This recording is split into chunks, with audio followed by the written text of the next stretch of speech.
Today on Inside the Issues, I speak to Mukesh Kapila on Darfur and the situation in Sudan. Hello and welcome to this week's edition of Inside the Issues, a CIGI online podcast. I'm CIGI Senior Fellow Barry Carin, and I'm very happy to be this week's guest host. Every week we welcome an expert in international public policy, global governance, or some aspect of international affairs to the studio at the Center for International Governance Innovation. Today, we welcome Mukesh Kapila. Mukesh Kapila is a veteran of conflicts and disasters from Afghanistan to Bosnia, from Rwanda to North Korea, from Burma to Sierra Leone. He has been there, witnessing the worst that man and nature can do. Along the way, he has served in senior positions in the British government, in the United Nations, in the World Health Organization, and the International Federation of Red Cross and Red Crescent organizations. This leads me to my first question. Mukesh, you were the top UN official, UN resident, and humanitarian aid coordinator in Sudan during the Darfur conflict. What did you find when you got there? When I was appointed to be the UN chief of Sudan, the expectation was that I would be presiding or bringing peace to what was Africa's longest running conflict in the continent's biggest country at that time, and that had generated the world's largest numbers of refugees and displaced. Sudan had been at war within itself ever since it got independent in the 1950s. And over the long period, much suffering had taken place. But we had a historic opportunity in 2003 to bring that to the end, because the Islamic government in the north in Khartoum and the rebel movement in the south, led by John Garang, had fought themselves to a standstill. And for once, the world was united in helping the two parties to come to a sensible resolution of the long-standing conflict. And I, as the head of the United Nations in the Sudan, was expected to help usher in a new chapter in Sudan's life, build peace and reconciliation, foster reconstruction, and then promote the development of this great land. Unfortunately, soon after I got there in April 2003, reality got in the way. And that new reality was the outbreak of war in a little-known region called Darfur. Darfur is the size of France. It's 1,000 kilometers or more west of Khartoum, and even at the best of times, somewhat forgotten. But it soon became clear to us that there was a new process going on there. A group calling themselves the Sudan Liberation Army had attacked government installations, the forces in Darfur. And before we know where we were, there was a major conflagration going on. This had a huge effect on the peace process and the original plan to settle the historic conflicts. When I investigated what was going on in Darfur, it was clear that this wasn't just another one of the numerous insurgencies that was troubling this land, and indeed the continent, but there were some very special features to it. The special features were that the Sudan government, led by al-Bashir, was orchestrating a genocidal solution to the dissatisfaction of the people there. So we had targeted attacks by Sudanese military and Sudanese authorities on groups of black African tribal origin in Darfur, with the intention to eliminate the refugees and displaced that are pouring out of Darfur rapidly over the following few weeks, made it clear that a new dynamic was prevailing in Sudan, and the peace process was nowhere in sight. Well, why didn't the United Nations intervene? Well, the UN leadership at that time, it was Kofi Annan time in office, was reluctant to get involved. The backdrop, the international backdrop was, of course, the war in Iraq, where the Western powers were trying to get rid of Saddam Hussein. This is 2003. And the great powers were clearly reluctant to open another front in another country, especially as there were reports of good intelligence cooperation between Sudan and the Western powers in relation to al-Qaeda and so on. That was one factor. Another factor was that there was a reluctance to believe what was going on. So despite all the evidence that I was bringing to the leadership of the United Nations, and not just to Kofi Annan, but also to the great powers, I went to London, I went to Washington, I went to Paris, and all the Security Council countries in the West, they were not wanting to believe that what was going on in Darfur at the time was a massive ethnic cleansing operation. We'll be back in a moment with Mukesh Kapila. You're watching or listening to Inside the Issues, a CIGI online podcast. Look for us at cgonline.org, on Facebook, on Twitter, and on YouTube.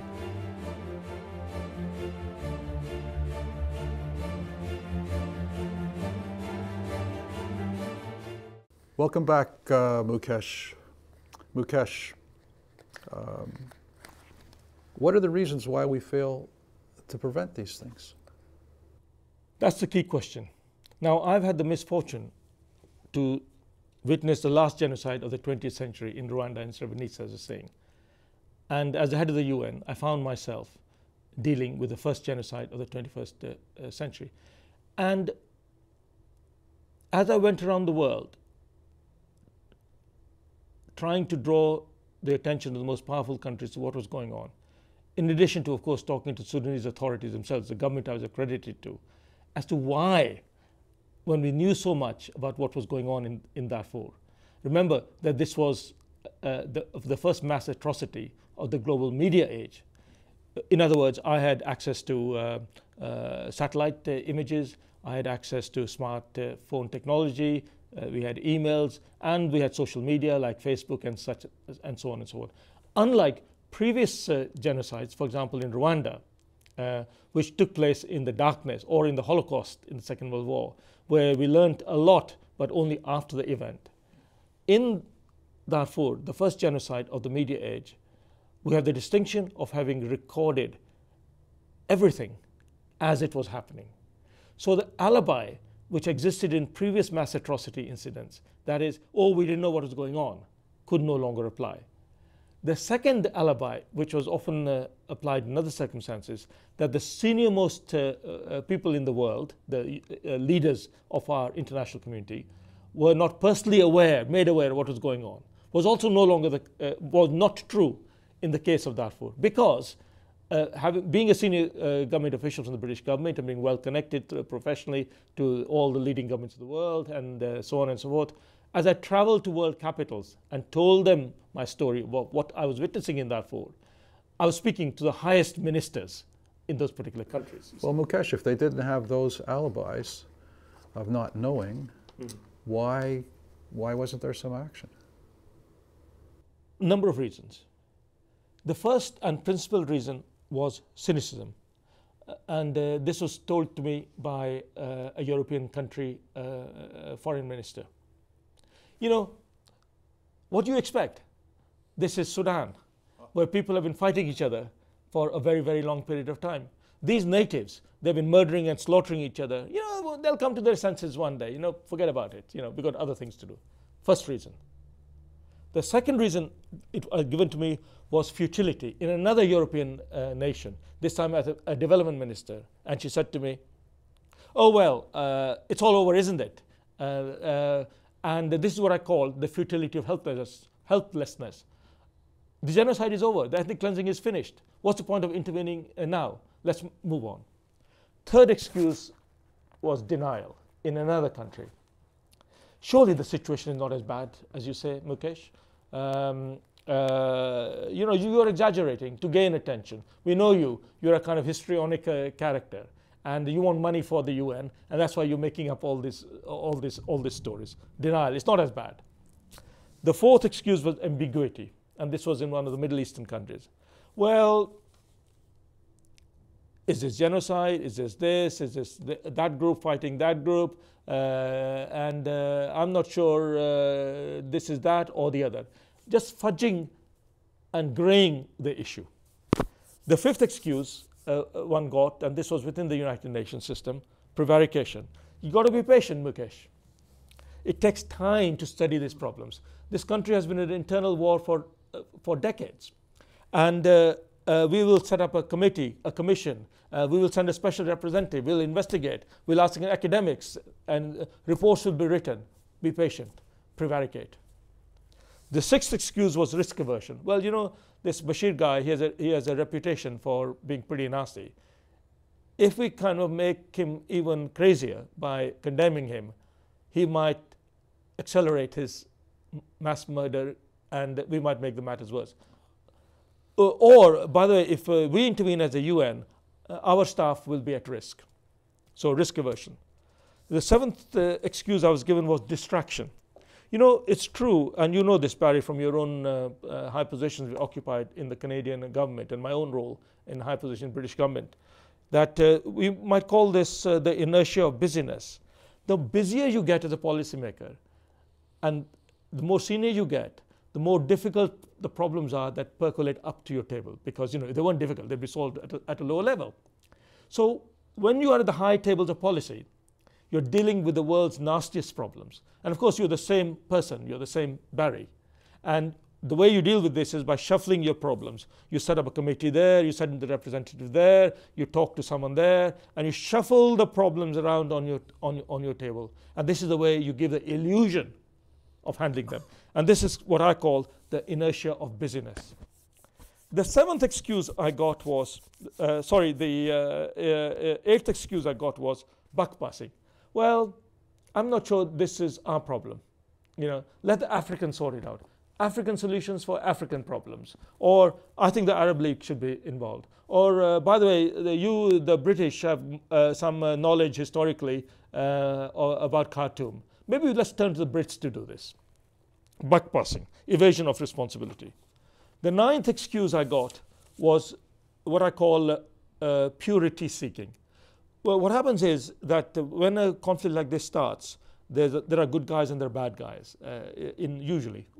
Then as time passes on and the rhetoric mounts up, the good and the bad get blurred. So who did what to whom gets merged into each other. And as time passes, people say, well, both sides are as bad as each other. Plague on all your houses. And no one is pure. Therefore, there is no point in actually intervening amongst equally bad guys. And then you lose sight of the historic sources of the grievances. Is there one more reason?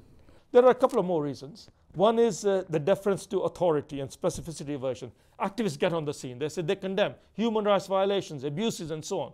But they don't actually give any specific recommendations. I'm nearly there. Then there is what I call calculated naivety. You kind of go and study the situation, and then you say, but you know, things look all right here. People are getting their humanitarian aid and so on. I don't know what you're talking here about.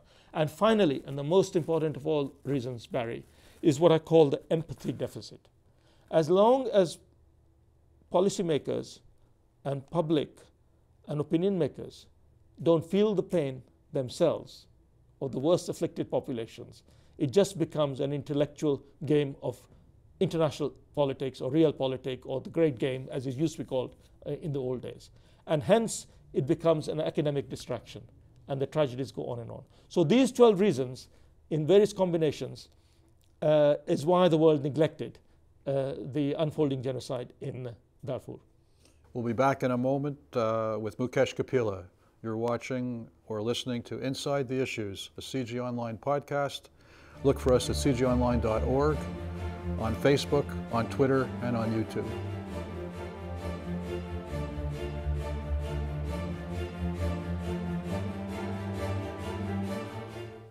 Well, Mukesh, as I understand it, in your official UN position, you notified the UN, your superiors. You took the case to the Sudanese government. You publicized the event to the various important governments around the world. No action. What was the tipping point for you in deciding to take the crimes against humanity being perpetrated in the Sudan? What was the tipping point that caused you to take it to the public, to become a whistleblower? Yes, as you say, I did my job as a diplomat and tried to draw the world's attention to what is going on using my access to the greatest powers and my own United Nations hierarchy. So one day, frustrated by all these efforts and a complete failure in one sense, I was sitting in my office in Khartoum, and heard a big noise outside.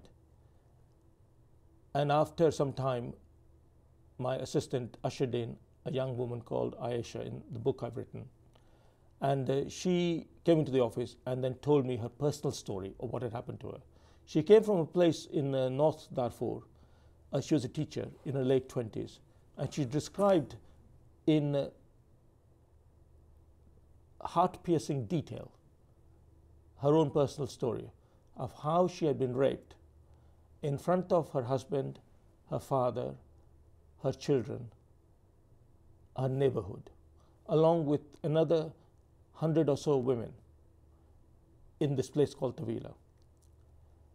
And she went into graphic detail on what a mass industrial rape scene looks like, with her as one of the victims. And the rapes were committed by the Janjaweed militia, in support of whom were Sudanese military in official Sudanese military uniforms, with Sudanese military vehicles nearby and helicopters on standby, etc. So it was quite clear that what was going on was an officially sanctioned attempt by the Sudanese government. My diplomatic efforts having failed, and governments around the world being deaf to me, there's only one thing left for me to do. And that is that if the world's governments would not speak to me, I would speak to the world's peoples. And the only way to do that was through the world media. And so that's what I did. I spoke initially to the BBC in an exclusive interview that I gave from in Nairobi, because there's no free media in Khartoum. And I did it at a time when my bosses in New York would be fast asleep, so that they wouldn't be able to stop me. And because I was the United Nations chief, it was news. And that taught me a very important lesson. It is not what you say, but the platform from which you say it that is important. I mean, I think if a trained monkey had been put on that particular platform with a label in front of him saying UN coordinator and spout what I did, it would have been world news, you see. But basically what I said was this was the world's greatest humanitarian crisis, which it was at that time. It was a human rights catastrophe on a par with Rwanda. We were on the 10th anniversary. This was now March 2004, and which is almost the 10th anniversary of Rwanda. And then that the government of Sudan was responsible for these mass atrocities and ethnic cleansing. When that hit the world's press, it was news all over the world. And by the time Kofi Annan woke up in New York, it was a done deal in that it had gone all around the world. So the whistle had been blown. So how did the United Nations react? Well, I was expecting them to either censor me deeply or to vigorously defend me. What actually happened was neither, in that there was just complete and utter silence. It was as if nothing had happened. Your paycheck kept coming. My paycheck kept coming for a little while. It stopped eventually, but that's another story. But there was, I think, New York, the UN system was in shock. And the whole, not just the UN Secretariat, because only a few weeks before, I had been in New York pleading with Security Council countries to allow this matter to be discussed in the Security Council, because this was a threat to international peace and security, with allegations of Eritrean involvement, Libyan involvement, and hundreds of thousands of refugees flowing into neighboring countries like Chad and Central African Republic. And what was the point of the Security Council? If it could not discuss Africa's longest running conflict, no one had ever discussed Sudan in the Security Council for generations, as far as I know, you see. So in a sense, by blowing the whistle, I had completely disrupted the established order of the UN. And then, you know, what happened was that, of course, the media got hold of the story and would not let go, and therefore the institution of the UN had to respond. That's a sad story. Do you think they've learned any lessons from this? I mean, this is very similar to the failure to react in Rwanda. Is there any indication that some positive lessons have been learned? Well, certainly there are a lot of lessons to be learned. I mean, one lesson, for example, the critical lesson is that one person can make a difference, and that the position you occupy is important. If an important person speaks up, it makes more of an impact. And my speaking up as the head of the UN made an impact in the fact that the UN process got underway. But imagine if Kofi Annan 3 months before had spoken up, or imagine if a world leader had done that a few weeks ago when I was going around giving them the information. Maybe, though bad things would have happened in Darfur, it wouldn't have gone on to the extreme that I eventually witnessed. And so the lesson is that early warning isn't enough. We had all the early warning we wanted, but that early action is needed. But for early action, you need courage. And the critical question for me in the failure of the United Nations, in the failure of foreign ministers from around the world, in the failure of my own government in Britain, in a way, is that these institutions are inhabited by cowards. And it's the institutions that let us down, but the institutions are by themselves without a personality. It is the people who shape the policies and leadership of the institution that let us down. So the lesson for us is, why are our institutions become more and more cowardly and led by cowards as time has gone by? You see, and we need to recapture these institutions for the purpose for which they were originally invented, particularly the United Nations. We'll be back in a moment with Mukesh Kapila. You're watching or listening to Inside the Issues, a CIGI Online podcast. Look for us at cgionline.org, on Facebook, on Twitter, and on YouTube.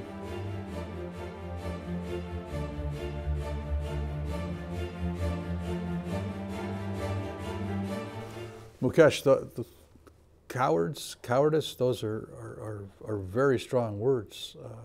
How do you assess the performance of Kofi Annan? I think using the word coward in relation to leaders who failed us, like Kofi Annan, is too soft a word. Let us remember what happened. The first mass murder of the 21st century took place on his watch. He is also the man who helped preside over the last two genocides last century, Rwanda and Srebrenica. It's right that primary accountability should be with the perpetrators, whether it was the genocidaires in Rwanda or the genocidaires in Sudan. And I don't think I'm here talking about moral equivalence of anything. But in my view, those who stand by and do nothing, and who just occupy their high office of trust, which the world has vested in them, and they fail that world, are almost as culpable as those who pull the trigger or stab you. Accountability is important for that type of person, like Kofi Annan, as much as it is for the genocidaires. Because if we don't have that accountability, then the rule of law is a joke. And situations like Rwanda and Darfur will keep on happening again and again and again. So I use the word coward in the sense that people in high office, like Kofi Annan, and not just him, but others around him, for example, the Undersecretary General for Political Affairs, Carin, and others who were around him, they were in positions where a word from them publicly, fearlessly, might have mediated the course of this conflict, which ultimately cost hundreds of thousands of lives. 4 million people are still suffering across the borderlands of Sudan. That's why we call this the world's most successful genocide. Even the Holocaust only lasted 6 years, though millions died. Even the Rwanda killings only lasted 100 days, though 800,000 died. The numbers in Darfur and Sudan are less, but in the history of genocide, spanning thousands of years, even before the word was invented, never have an atrocity period lasted as long as what's going on right now. So lack of accountability, lack of institutional courage, and the courage of the leaders who run these institutions is at the fundamental base of the impunity that underlies why these things happen again and again and again. This is why the responsibility to protect doctrine, which is very fashionable nowadays, is so hollow. And I call this responsibility to procrastinate, because effectively you are, the way the dogma of R2P works, you require the consent of the abusive state to stand aside and help protect, in a way, you see. What could be done, if anything, to reinvigorate this principle, responsibility to protect? Well, Or give me an example. What could be done? What would it look like being implemented in Syria? Well, I think let me start with the more general point, and that is that any principles or norms, like the responsibility to protect norm or any of the other aspirations, they're only as good as the international framework of laws and institutions and leaderships that we inhabit. What that means is that we have to recapture our United Nations and our global bodies, which were formed in good faith to protect the world and to take our collective world forward, our common human aspiration for decency and progress and equal humanity.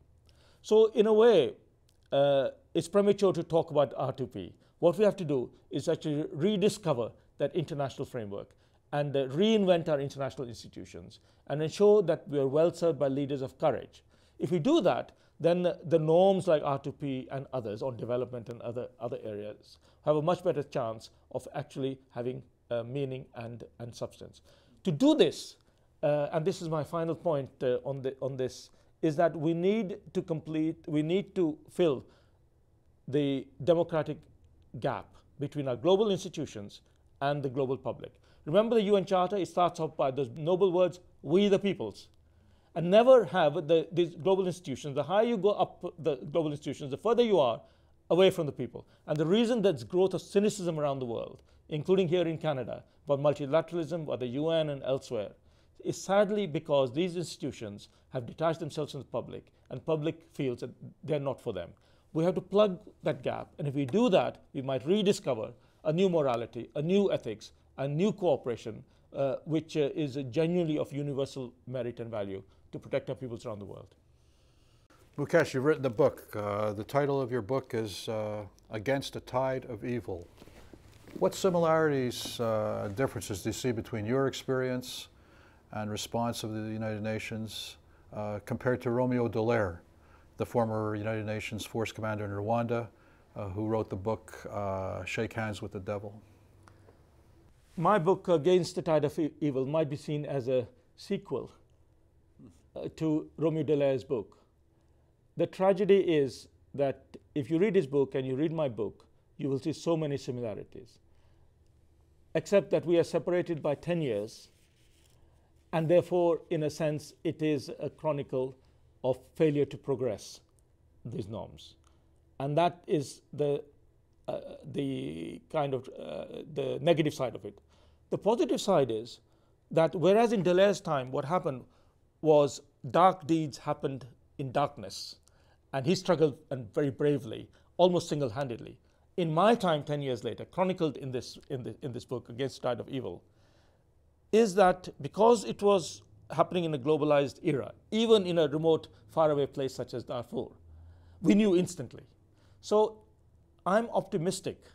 My story is ultimately that one can make a difference if one speaks up, but connect with other people around the world, and we have the tools and technologies to ensure that no government, no genocidaire, no evildoer can get away with what they're doing in secret and in private, because you have the means to connect and make people aware and ultimately do something about it. Well, Mukesh, thanks very much for joining us today. I learned a lot. I'm sure our audience did as well. Thank you to the audience for joining us, and we look forward to you joining us again for another episode of Inside the Issues, the CIGI Online podcast. Look for us at cgonline.org, on Facebook, on Twitter, and on YouTube.